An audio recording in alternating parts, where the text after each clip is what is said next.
If you see this message on your Fisker Ocean driver screen, you may need a new battery for your key fob. Okay, today we're going to look at the Fisker Ocean Key Fob, and what we're going to do is replace the battery that's inside it.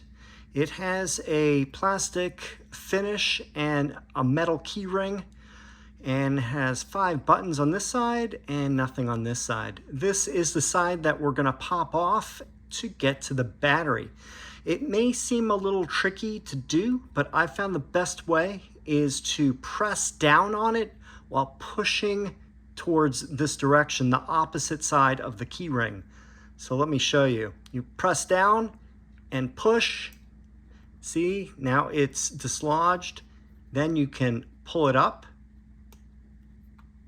And it has a little bit of a friction here because there's a rubber O-ring to keep it watertight.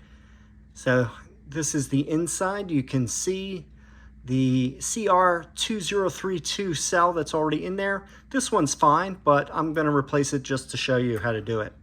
I found the easiest way is to take a thin flathead screwdriver and pop the end that's on this side, and it will come right out. So let me try that. Pop.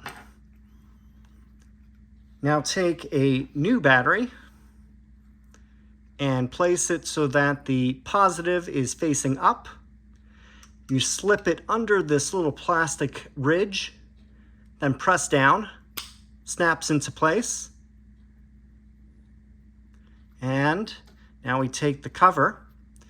Like we did before, it'll be a little bit offset here. Just make sure it lines up.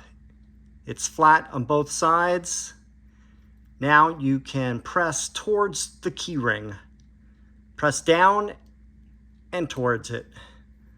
Now it's all locked in place. And that's it for the Fisker Ocean Key Fob for replacing the CR2032 battery. I hope this helps. Thanks. If you have any questions or comments, please leave them down below.